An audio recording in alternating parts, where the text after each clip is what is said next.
In the beginning, sex and the image of God. When it comes to sex, it's all too easy to think that Christians have either not very much to say, or rather too much to say on the subject. We seem to be known mostly for silence, or for shame, or for silliness. Within the walls of the church, I don't think I've heard a sermon on sex for years, and I'm not sure I've ever heard a good sermon on the subject. The last sermon I recall was about 18 years ago and compared human sexuality to an unfortunate visit to the old country buffet, and I'm not kidding, this is a true story, where a rattlesnake awaited those too eager to heap up their plates with mac and cheese or sweet potatoes. But otherwise, we tend to keep pretty quiet on this subject, maybe asking a nervous youth group leader to remind the kids on the ski trip to always leave enough room for Jesus. You've heard that one, haven't you? If you can't fit a KJV in between, it's not honoring God. Or to keep Jesus at the center of their relationships.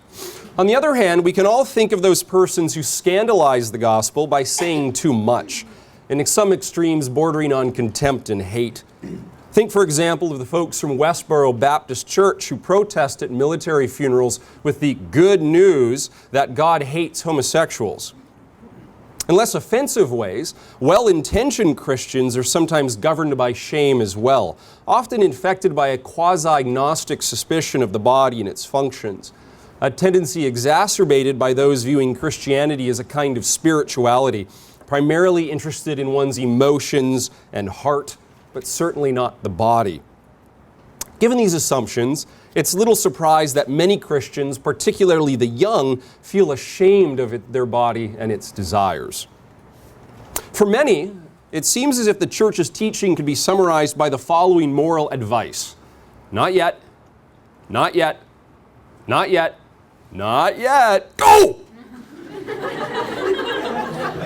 With marriage being the starter's pistol to do whatever you want. Discipleship seems to equal nothing or everything, which seems quite strange. Now, as a result of this failure, the silence or the shame, Christians make a pretty rational decision to imitate the culture around them, simply remembering to add Jesus to whatever one does. Remember several years ago, those abhorrent Christian t-shirt companies had the Add Jesus t-shirt, where it looked like an Adidas slogan, the stripes, and then it said Add Jesus on the top of it, right, as if this was like a good Christian thing to do. So consequently, a still small number of pastors and ministries have decided to pull the covers back and talk pretty explicitly about Christians and sex in terms which are hardly distinguishable from the pages of Cosmo or GQ. One pastor runs workshops where he proclaims, quote, Christians should be having great sex lives. We should be having better sex than everybody else. So drop your inhibitions at the door of your own house. All of those with exclamation points. In fact, one of the promises of abstinence, we're sometimes told, is that waiting until marriage ensures fantastic, hot sex within marriage. Better sex than anybody else would ever have. A claim that I think is fairly preposterous and likely to result in a lot of disappointed virgins on their wedding night.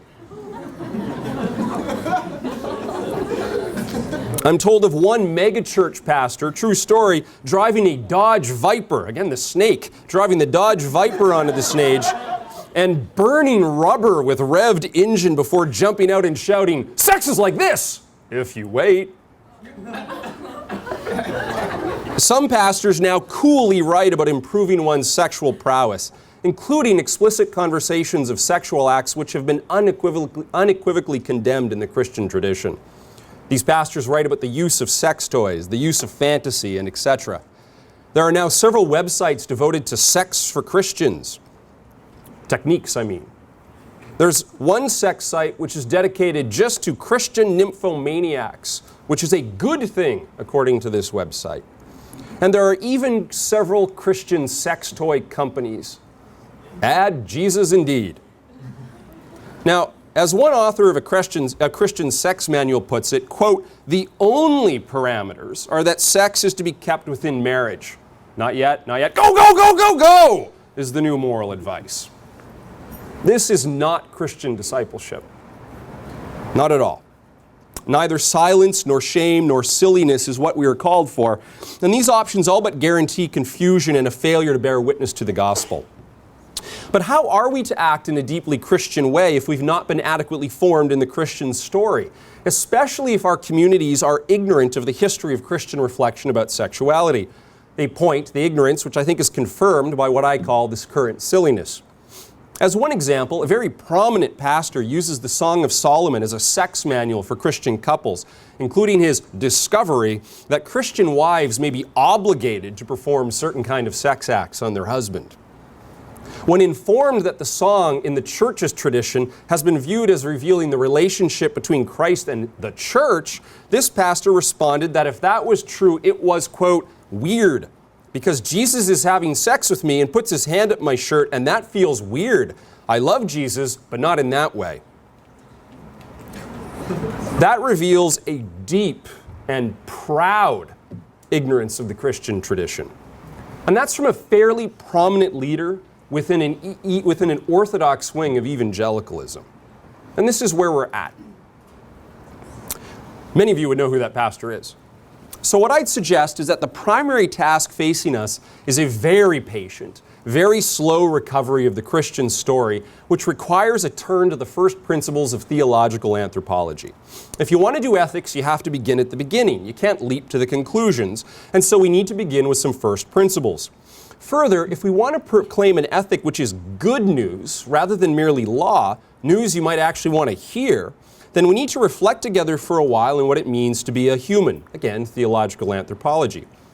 This notion that we're going to have a patient, slow return, by the way, is shorthand to tell you that there's going to be a long and sometimes technical paper about to be delivered, and that you should take notes, because there won't be any funny stories, there won't be any Dodge Vipers, and there won't be any multimedia. There'll just be philosophical theology. There was going to be multimedia, but then Dr. Yonan said I couldn't. What I'd like us to think about today is what it means to be a person, exploring the Trinity as the basis for this, and then looking to Genesis for some help. In 3 later lectures, we'll extend reflection and implication of our principles into a sexual ethic. All foundation today. Okay? Part 1, persons and terminal value. Christianity is sometimes portrayed as a negative or even nihilistic religion, one which devalues the world, condemns humans, is suspicious of art and music and architecture and athletics and beauty and sex, as so many instances of glittering vices and vainglorious pride. Now, some Christians have in fact been radically world-denying, which is a terrible mistake. But the story of Christianity does not deny the value of the world, and even the history of asceticism recognizes the goodness of those things given up. The basic reason why Christianity is a world-affirming religion is the doctrine of creation. Creation is the work of a good God, and so the work is good. But our theology says something rather more than just a stark proposition that things made by God are good. We also know that God did not think the world of matter and body unfit to redeem, and to redeem precisely by becoming that world of matter and body in the incarnation. In other words, if we're going to fully understand the goodness of the world, then we must be explicitly Trinitarian. And to be explicitly Trinitarian, one must be explicitly Christological, for it is Christ who reveals the Father and who gives us the Spirit. Now, a good place to begin, I'd argue, is with the baptism of Christ, where the Father expresses his delight in the Son and sends the Spirit upon the Son in the dove. "This is my beloved Son, in whom I am well pleased," the Father says. As the great theologian David Bentley Hart puts it, the Father's delight is possible only if the Son is not simply another created being, but is begotten. And if the begetting does not render the Son less than the Father in essence or divinity. In ancient society, indeed in most societies, the one who causes is thought superior to the one caused. The caused is dependent on the cause and owes the cause respect, honor, obedience, subservience, as one who is inferior. The superior is perfectly within their rights to lord over their dependent, to use or to rule as they say fit the dependent. But this is not what the Father declares when he declares delight. He instead pronounces his love. This delight, Hart suggests, shows that the inner life of God is one of love, one pouring out goodness as an eternal gift. The Father is in no way threatened by the Son. nor diminished by the Son's equality. Nor does the Father lord his status as begetter of the Son, as if the Son has incurred a debt.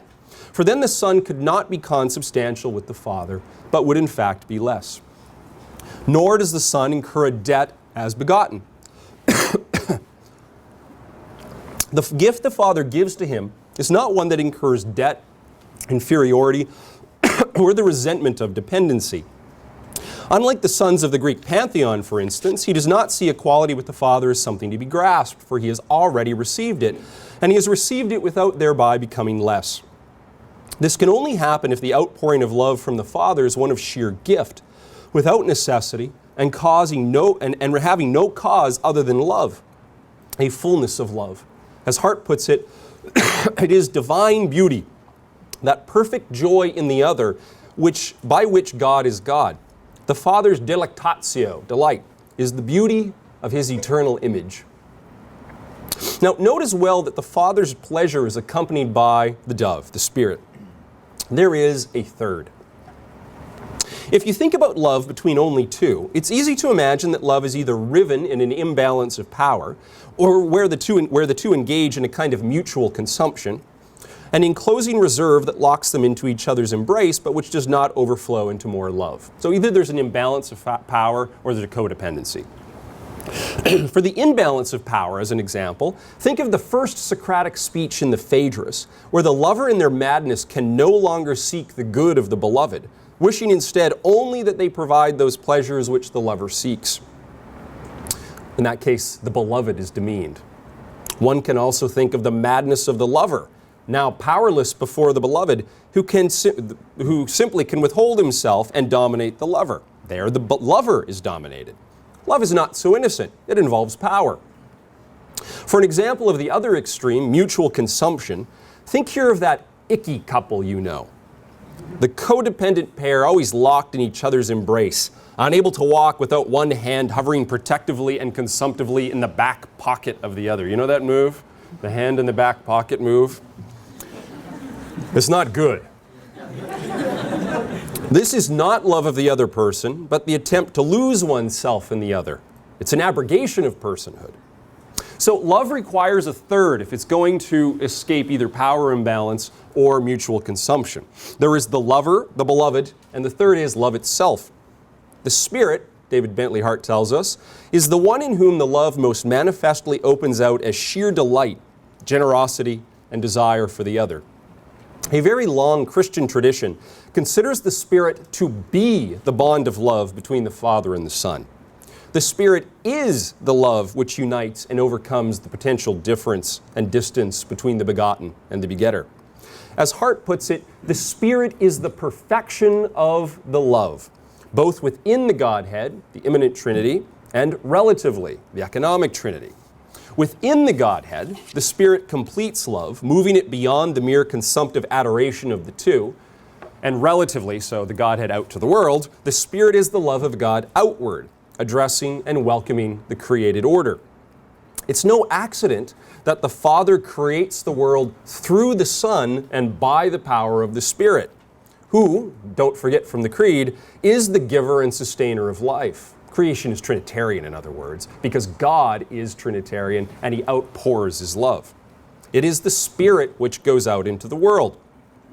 As I was taught by an old Jesuit, quote, the Father and the Son breathe life, and it is according to this spiration, breath, that the Father and the Son love themselves and us by the Holy Spirit. Now we can conclude from our theology that God exists as relatedness, as communion of persons, and the communion is perfect, one of periochoresis or circumincession, which means interpenetration or interindwelling. It is, of course, the communion which allows God to be love and to be something more than the metaphysical God of pure act, or better, which allows pure act to be something more than just simplicity. In other words, God could not be love if he was not Trinity. He might be loving, he might be nice, but he could not be love. Now, that was long, and we haven't even talked about sex yet, so buckle in. By the way, can I say how proud I am that I've only made one Dr. Yonan joke already? He wrote me yesterday and said that he thought jokes might be looming here or looming there. Oh, hey, there was a joke, wasn't it? You received the email about the looming nuptials. I have a Do you have a dictionary? You should look up looming. Okay. Okay. We know that I'm done. I'm done now. That's the whole reason for today's talk just occurred, so now we can go home. Okay. We know that the love of God is the sort of love which takes delight and which overflows as excess in a way which begets and processes to others without jealousy, withholding, or indebtedness. This is love which overflows without causing indebtedness to the one who is loved. Moreover, this is personal love, the love not of what's, but of whose, which is why we say that God is three persons in one being. Part 2. Outpouring love. While there is no necessity in God creating, it is entirely fitting for Him to contingently create the world. God is love of the sort which overflows of abundance and which properly begets and spirates in the mode of gift. All this is to say that love outpours and lovingly creates the world and everything in it, seen and unseen. It is an old metaphysical truth that all effects must in some way be like their cause. So it's perfectly reasonable for the world to be, in some manner, like God. All things have being, are ordered. All things are knowable, good, true, and beautiful. Thus, it would have been entirely and perfectly fitting for God to have finished creation at the end of day 5 or at noon on day 6, and to have rested before making man. There would have been nothing wrong with that. There's nothing necessary about God making the human. And yet, God continues through day 6, making man, which I take here in the neutered sense of Adam, shaping earth and breathing spiration into this dirt, the breath of life, which is consciousness, selfhood, freedom, personhood. God makes personal beings since His love is that kind of love which begets and spirates as much as it can shared nature, consubstantiality, and circumcision. So it is entirely in keeping with the love which is God to make man in His very image, to make man capable of sharing as much as man can in the very mode of God's own being. Now, of course, even God cannot create another God. This is impossible. But still, the mode of God's being is personal. And God makes Adam in the very same mode. Adam's being is as much as God can make it like God. And God makes Adam capable of entering into relation with God, of being a possible partner in covenant, a friend with whom one could walk in the garden. In fact, all of created order, while good in itself, has a directionality towards Adam. Day turns into day, moving towards this climax of created being, towards that moment when one in God's image now exists. Created order itself, the world, goes from existence to dirt, to life, to animality, to personhood. The cosmos itself with Adam becomes personal, which is a very generous thing for God to do. Now, do you understand what I'm saying? In Adam, this man of red dirt, all of creation is elevated into partnership and personal relation with God. God's love always outpours in generosity and always bestows itself by bestowing new being, which is itself capable of bestowing relationality. Now, I take this as one of the prime meanings of the creation mandates given to Adam. He is to work, keep, fill, and govern the rest of the garden from which he arose, by his labor bestowing more perfection to the garden, turning it in time to the garden city with art and architecture and music. Adam, like God, is to outpour in generosity. So Adam, too, has a generous relation with the world, and all is well. A good God has made man, Adam, and put him in a good garden. And then the absolutely surprising line, "It is not good," occurs. A judgment of some interest, since we know that all God does, He does right. Further, it is shocking that it is not good that man should be alone, since Adam would not seem to be alone. Who's he with? God. Or at least we know that God has spoken to him, and so he would appear to have some relation to God, and a relation to God which is untainted by the alienation of sin. And still it is not good. Now, the order of creation is slightly different in the Yahwist account of Genesis 2 than it is in the Elohist account of Genesis 1. In the Genesis 2 account, the man is made before any bush or small field of the field has been made, verse 5, although the various trees are then made after man, verses 8 through 9. And further, it would seem that the animals are not yet in existence, for it is only upon determining that man's aloneness is not good that God forms the birds and beasts of the field, bringing them to Adam to name and determine if they are fitting as a helper. None are fitting, and Adam is alone. Now, in John Paul II's reading of this account, the parade of animals is God's testing of Adam. But it is a test which is a kind of gracious teaching, allowing Adam to be revealed to himself. God already knows that Adam is created in the image of God, which is why he gave Adam the creation mandates to be one like himself, to bestow generously upon the world. But Adam perhaps does not know his own status as image. Adam, recall, is of the dirt. He has a body just like all other bodies. He's an animal just like the other animals. And so he may in fact not necessarily distinguish himself from the rest of creation or recognize himself as being alone. God knows Adam is alone. Adam does not know he's alone. Through the test, according to John Paul II, the man finds no helper suitable for himself and thus recognizes his own being as distinct from the rest of creation. The man, quote, finds himself from the first moment of his existence before God in search of his own being, as it were. One could say in search of his own definition, his own identity, and what he discovers is that he is alone. Now, because Adam is a person, God treats Adam like a person, so much so that God does not and perhaps could not simply implant consciousness of personhood in Adam, but allows Adam to discover it for himself. The resulting self-knowledge is self-consciousness of his own difference. He is alone, what John Paul II calls original solitude. Alone of all creation, he is person. He is distinguished and different from the rest of the visible world, and he has selfhood. He is alone. He is a rational substance set into a unique, exclusive, and unrepeatable relationship with God himself. Now, this is remarkable. Not only has God graciously bestowed his own image, but an adequate imaging requires letting that image, Adam, be free to search for the meaning of his own existence. Boethius, whom many of you have read and love, bequeathed to Latin Christianity the concept of person, although he borrowed it from Roman jurisprudence. A person, says Boethius, is, quote, an individual substance of a rational nature. An individual substance of a rational nature. The jurists put it this way: a person is something in his own right and incommunicable with another. Someone in his own right and incommunicable with any other. Persons, thus, are individual, incommunicable, which does not mean that they cannot communicate with each other, but that they cannot be exchanged for another. My selfhood is me, and I am unrepeatable. Good thing, too. There is no other me, and you cannot have me, you cannot be me, you cannot take me from myself.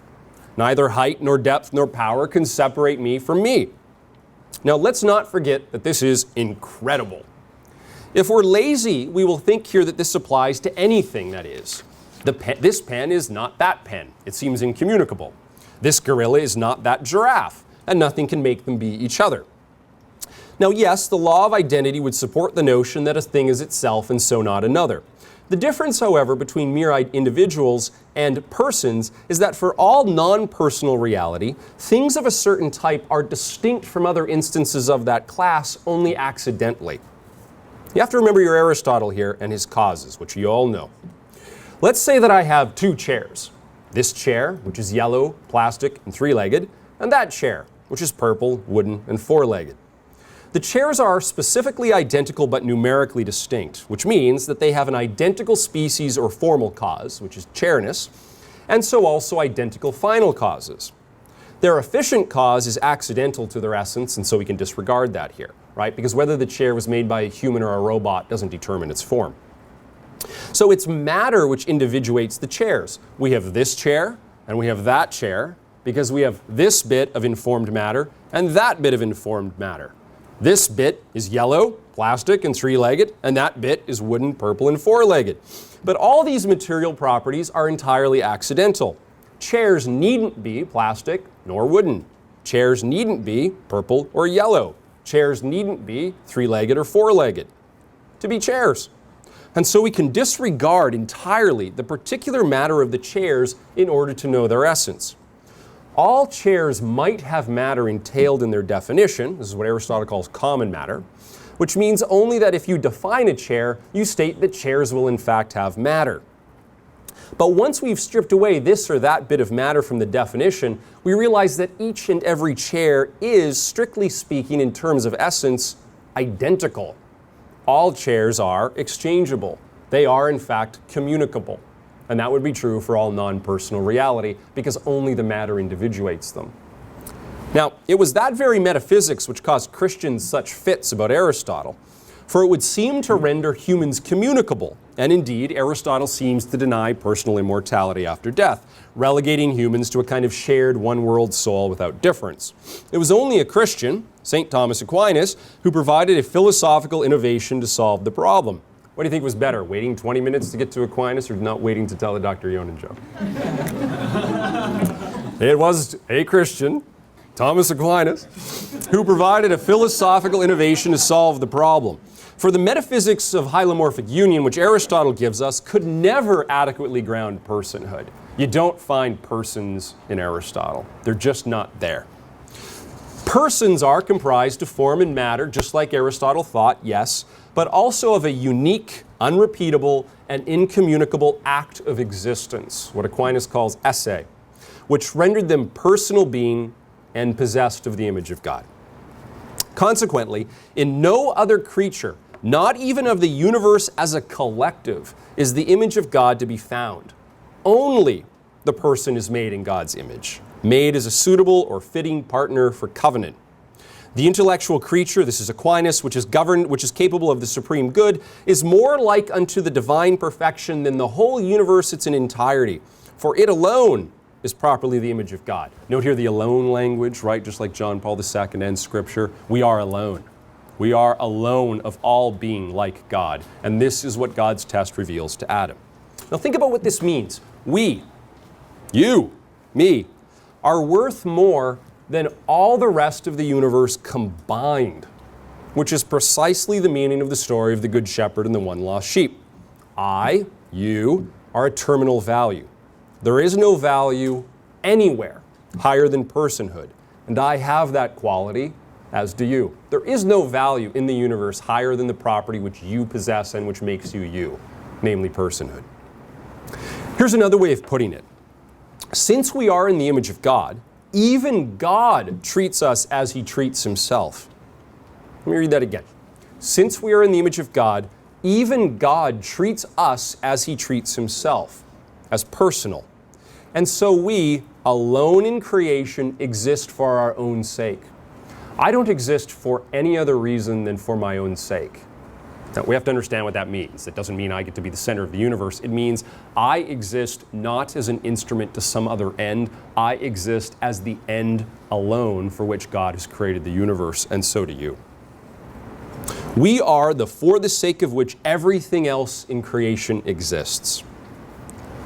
St. Thomas. Rational creatures alone are directed by God to their actions for the sake not only of the species, but of the individual person. Rational creatures alone are directed by God's providence as being, for its own sake, governed and cared for, and not as other corruptible creatures, plants, animals, birds, for the sake of the species only. Rational creatures alone are directed by God to their actions for the sake of the individual. So even God considers us as beings created for our own sake. We are persons worth more than anything else which is. And if you doubt that or cannot judge yourself to have that value, you really should believe it. You matter, and you matter in an ultimate way. Okay, we're not done, even though you may wish we were. The really good stuff still needs to happen. At last, part 3. God's test reveals to Adam what in fact Adam is, personal being. But this is hardly the end of Adam's search for himself and his meaning. He is, after all, still alone, and this is not good. So I just spent all of part 2 arguing how good it was that he's alone, right? But the text says it's not good for him to be alone. Okay? You got to make sense of the text.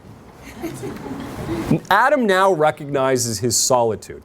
Now, I think it's reasonable to conjecture that what this story teaches us is that Adam's solitude is both good and not good.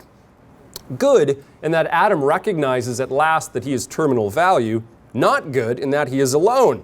And as alone, something is not yet right. Now, we tend to think of ourselves as distinct individuals with a kind of sovereignty of self-possession. We are ourselves, we govern ourselves, for this is what it means to be a self.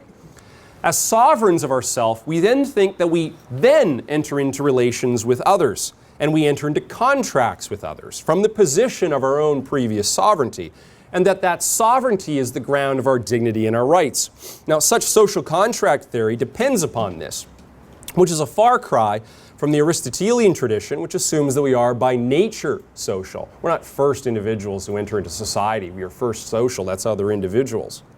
Now, it is true that I'm an individual substance. Of course, here I am. I'm one, here I am. Persons are, however, remember Boethius' definition, individual substances of a rational nature. And that rational nature makes all the difference. Of course, I am metaphysically a substance. I'm a thing. But the sort of thing that I am is a personal thing, just like God. Like any instance of proportionate being, finite being, proportionate being just means things which are created, things like me. So like any instance of finite or proportionate being, the principles of metaphysics are true for me. I have form and matter, substance is the ground of my predicates, essence and accidents, I occupy space, and so on. But the mode in which I am and do all of those things is personal and so not reducible to the impersonal categories of metaphysics, even though those categories are true in relation to me. Personhood, however, is more. Though the person is the same being as the individual, the person is more, for the person can give themselves and can receive others, in a mode entirely analogous to the giving within the Godhead. Okay? So as a person, I can give myself to you, and you can give yourself to me. Non-personal things cannot do that. Impersonal things can be present to the world. My cup is present to the rostrum.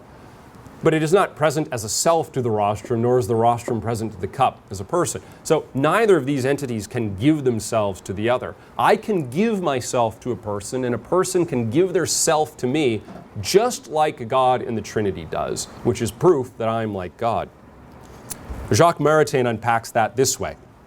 There is a center, personhood, capable of giving and of giving itself, capable of receiving not only this or that gift, but even another self as a gift, another self which bestows itself.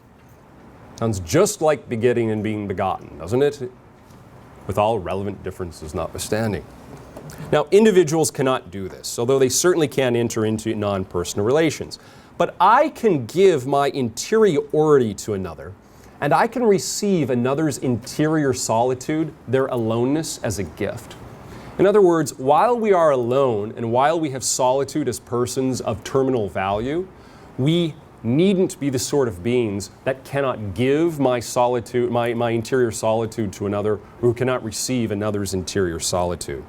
Personal being is ecstatic being. It goes outside of itself. But that's just like God. Remember how the Spirit poured forth into the world, and God gave to persons in the world something of His own nature to be generous to others? Proof that I'm like God is that I'm ecstatic and can give and receive. I can enter into the dialogue of I and thou, and so can you. Now, one of the things that I find most fascinating about this account is that in this account, one of the marks of the richness or grandeur of a being is its ability to be present to another. For Aquinas, quote, "It is the nature of every actuality to communicate itself insofar as possible. Hence, every agent acts according to as it exists in actuality." By this, Aquinas means that anything which is presents itself to the world in the mode proper to it. And the more perfection a thing has, the more rich it is, the more it is capable of presenting itself. In fact, one of the basic goods of any being is by its own activity to give itself or communicate itself to others. Now, since all things which exist are like God, no effect being entirely dissimilar to its cause, it is an intrinsic dynamism in every being to be self-communicative. to share its own goodness with others, to pour over into production into something else. This is a basic generosity of existence. The very inner life of God himself, the supreme fullness of what it means to be, is by its very nature self-communicative love, which then subsequently flows over freely in the finite self-communication that is creation. God being perfect love flows into the world, which being like God flows forth. And that's true of everything. Everything gives itself to another. Now, for finite being, this communication occurs both because beings are rich and because they are poor. As rich, they have interior existence in greater or lesser ways. This is the hierarchy of being. I'm a person, so I have more being than the desk does. But like God, all things flow over into others as they can, given their perfection, given their richness. But as persons, we also enrich ourselves by our dependence upon other things. As persons, we become rich by receiving love because we are both generous and in need. Now, while all finite being must receive, God gives them its being, okay? Persons receive in a special way. And this is not an imperfection. If we have the sovereign model of self, right? If you've read too much Locke, you think of or Leibniz or something, you think of yourself as having a sovereign possession of your own being and then entering into relations with others, okay? Since you're sovereign, you're primarily sovereign, and one of the marks of your imperfection is your dependence on others. A mark of perfection is self-dependence, independence, the ability to be separate from others. The whole goal is to never have to relate and depend upon others. That's a deeply unchristian perspective, and metaphysically nonsensical too. Poorness, the need to receive, is not an imperfection, but is a sign and token of our perfection. Unlike the sovereignty model, where the monadic self is the mark of perfection, and which from the fortress of solitude deigns to relate to others, beings receive more the more perfect they are. Forget not, by the way, that even the Son receives the love of the Father, and the Father receives back the mutual admiration of the Son. To receive is not imperfection, it's perfection. Let's consider Adam again.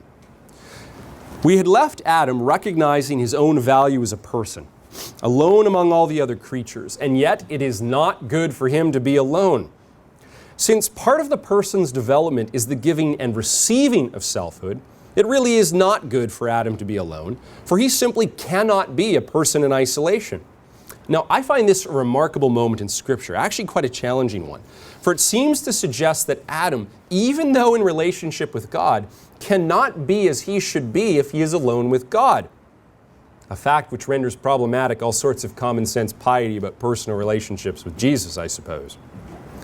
Now, God puts Adam into a deep sleep, a loss of conscious selfhood even. John Paul suggests that this is even a kind of death from which God makes a new creation. Now, Adam awakes. I love this part. Those of you who are in my sexual ethics class, you know this part just makes me like smile the whole time, okay? Adam awakes, and his response is like the Father's response to the Son in the baptism, delectatio, delight. Actually, it's sheer, giddy, can't stop smiling even though your face hurts joy. At last, he says. At last! Now, as I read this, the human person was not fully created when Adam was created, but was created only when there was the possibility of interpersonal relation. So there's a person, yes, they're alone, but they're not a person doing personal things. In other words, they can't attain the full status of personhood until there's until there's Eve, because persons aren't static, they are dynamic, and they become. So Adam was not really yet himself until there was Eve. Now, the text hints at this by the introduction of gender-differentiated terms. The term Adam, which is generic, is used throughout the text until Adam recognizes the woman, prompting him to remark, "She shall be called woman, because she is taken out of man," with man and woman now receiving a gender-differentiated name, and with Adam recognizing the gender difference. Now, one way to read this is that Adam is finally able to give himself a proper name. But note, he can only give himself a proper name after he has recognized Eve and differentiated himself from her. Now, very often this text is read as if he gives a name only to Eve. It's one of the arguments that people use for male headship, right? Because he names her, and naming is a kind of power in the scriptural text. Now, very often the text is read as if he gives a name only to Eve. And he does. He does name her. But he also here names himself, perfectly in keeping with the metaphysics of person Adam braided above, that the richer of being, the more generous it is, while simultaneously the more being it receives, where receptivity is a sign of richness. In other words, he receives his ability to be and know himself from her gift of herself to him. Our selfhood is our own. We are alone, but it is always simultaneously given to us. Now, his recognition and delight and naming of Eve is high drama. Consider Adam's statement, "This at last is bone of my bones and flesh of my flesh." Here Adam recognizes difference. She is other. She is not him, but she is a distinct this. At the same time, she is the same. She is bone of my bones and flesh of my flesh. So she is not just a distinct thing, just another substance, but a distinct person. Like him, she is a thou. At last, he says, with his expression of glad reception, of recognition that she is also alone. In other words, that she is also a person of terminal value, a for the sake of which created in the image of God. In other words, man looks at woman and declares that he has seen something worth more than the rest of creation combined. By the way, I think that ought to put to rest forever the notion that woman is somehow less than man in worth. It's just preposterous. She is a for the sake of which, as is he, and nothing else in the created order has more value than persons, and she is one. Now, as John Paul II puts it, quote, he welcomes her within himself as she is willed for her own sake. Now, recall the language of for its own sake from Aquinas earlier. The human person alone in creation is willed for its own sake. Nothing else is. Consequently, she in no way can be viewed as a mere instrument, as this would defy her nature as terminal value. Instruments are valuable insofar as they help you attain ends. But the ends are terminal, not instrumental, and she's terminal, thus not instrumental. Now, we tend, I think, to forget that this is high drama. We think of this as a dull event. Adam could have rejected her. He could have preferred instead his original solitude. He could have preferred instead some stunted fellowship with the beasts. He is entirely free to reject her. He is entirely free to not say at last. But instead, he welcomes her. And his glad acceptance acknowledges not just her reality, but the meaning of all creation. God has tested him. The reason for that is, remember, all creation is working to Adam. All creation exists so that Adam and Eve can become about. God has tested him, and in so doing helped Adam to constitute himself as a self. And now God has given him an encounter with another thou, and he accepts. His yes, in other words, is not just to her, but at the same time it is a yes to God. For in his acceptance of her, Adam acknowledges that he is, in fact, a being in relation. And insofar as he welcomes Eve, he welcomes his own nature as relational, which is, of course, a concomitant welcoming of the possibility of being in relation with God. For Adam has accepted here, by accepting her, that Adam is in God's image, that Adam is a being existing for communion. Without recognizing Eve, Adam would neither recognize God, nor would he recognize himself. His yes to her affirms gladly God and himself, and Adam becomes himself at last only when he welcomes her.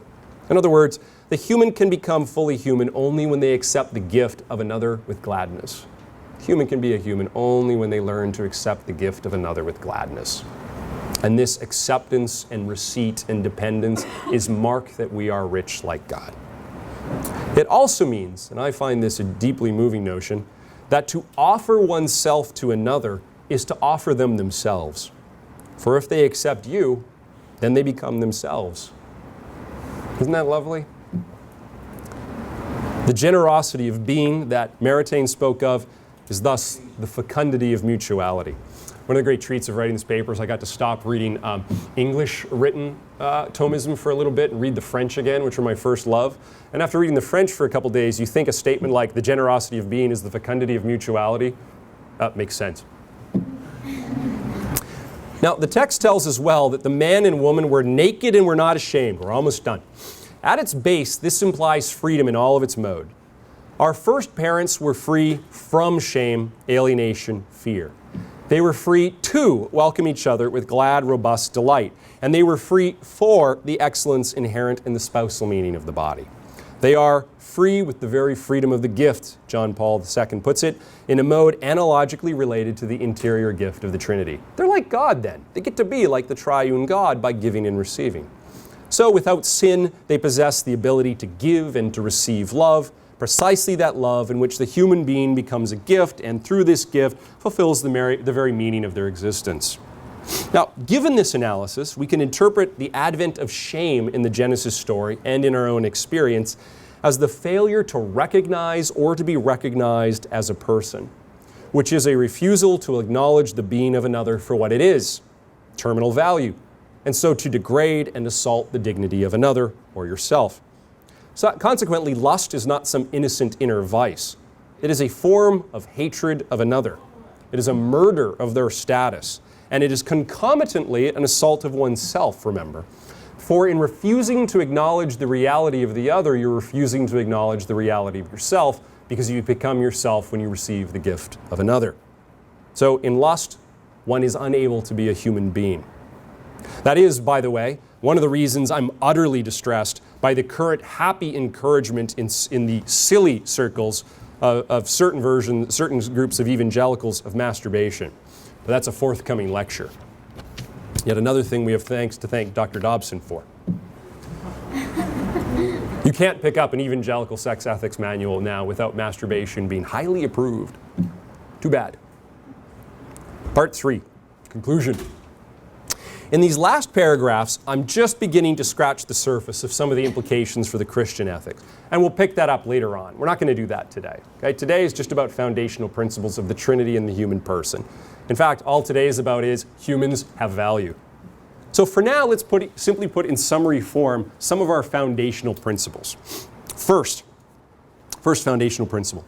The Christian account is never rooted in negation. We do not begin with rules of what thou shalt not do. We do not begin with prohibitions. We certainly do not begin with shame or disgust. We begin with the fullness of Trinitarian love. We begin with the communion of abundance, where personal communion is perfected by mutual generosity. But I wonder, how many of you, as you've been in churches, hearing some sort of keep Jesus in between you kind of thing, how many of you have not heard that story as if it's an expression of the abundance of love? How many of you have not heard it as an expression of abundance? It's been a negation. What a crime. The Christian story is never of negation. It's always of abundance, isn't it? Second, given God's nature, it is fitting for love to pour outward to creation. Too often we talk as if there's a zero-sum relationship between God and the world. If God is omnipotent, then we cannot be free. If God is good, we have to think of ourselves as worms. If we're to love God, then we have to despise the world and its deceptive delights. This is to misunderstand. God is not another being among beings, and so His glory does not compete with ours, which is why He in His love fittingly creates a world like Himself and humans in His very image without besmirching us. As that same old Jesuit taught me, God's own glory in part is you. Third, since there is no competition or zero sum between God and His creation, God creates us in the very same mode as His own inner being. We are, just like Him, personal. There is no value higher than personhood. No, there's a difference between mode here and the reality of the essence. I'm in the mode of God. My substance isn't God's. I'm not God. My mode is like His. There is no value higher than personhood. I am worth more than the entire universe of non-persons, and so are you. And maybe that should govern how we relate to each other. Fourth, as terminal values, persons are ends in themselves and never mere instruments. Fifth, persons, like God, are meant for communion and are only themselves perfected when in communion. For us, our rich personal being is partially evidenced by our need for others, including our sexual need. This is no weakness. This is no shame. This is rather a sign of our abundance and status as bearers of God's own inner life. That would change the story a little bit, wouldn't it, of your own sexual desire? If you didn't think of your sexual desire as something which was a mark of your weakness and shamefulness, but demonstrated that you were like God, capable of entering into union with others and giving and receiving selfhood. It would change the meaning of it a bit, wouldn't it? Now, these are first principles, and we've just hinted at the ethic to follow in the future lectures. But for the moment, let's not worry about the prohibitions. Let's worry about the good news, so that we can understand and perhaps even welcome self-control and modesty as ways of recognizing the utter value of ourselves and each other, and so live together as sisters and brothers. When I go to weddings, I love to watch the groom when the bride processes. Most people stand and turn to watch the bride. I stand and watch the groom. For I can only really see the bride insofar as I can see her through his eyes. And the same would be true to see him. I can only really see him in some sense as she sees him. If I look at her, I see someone I perhaps know and perhaps like, just now in a lovely dress. Some of you know me and do not find that surprising. Oh, he struggles to like people. Imagine. But to see her as she is seen by him is to see as I ought. It is to see what Adam saw in his glad at last, namely an icon of God on earth. And often, after I've seen her as he sees her, as an icon of God on earth for whom he says at last, I often have to look away, unfit to look upon such holy things, but very glad to have had a glimpse. Now that, what I've just described, I'd suggest is the essence of the Christian ethic of sex. And it is good news. Something demanding rather more than silence, shame, or silliness. Because it's good news. It's the fullness of being, and it means that my brothers and sisters are, in fact, the bearers of God's own inner life on earth and should be treated as such. And I should see them as they are. Now, it would be nice if we could just stop there and have one lecture and be done. Because that sounds cool, right? But we're not in the garden. Adam does not look upon Eve with delight. 12% of web content is pornography. 3,000 websites distribute child pornography, and that's just in English language. 80% of young evangelicals have premarital sex, contributing significantly to the 600,000 abortions obtained by American Christians every year. Hundreds of thousands of men and women are sexually abused. Hundreds of thousands of women are kept as sexual slaves. And we could go on and on and on. We are not in the garden. We are in sin and we are in shame. But that good news of worth proclaimed in the garden is proclaimed anew by Christ himself, who took on human flesh to declare its worth, who put shame to death, and who raised the human again to the possibility of mutual delight with each other and with God. And so for us, a long obedience is demanded. And part of that long obedience will be some rigorous and honest and some philosophical thinking together of an ethic, so that we might act in keeping with Adam's shout of joy, "At last, you are with me." Thank you.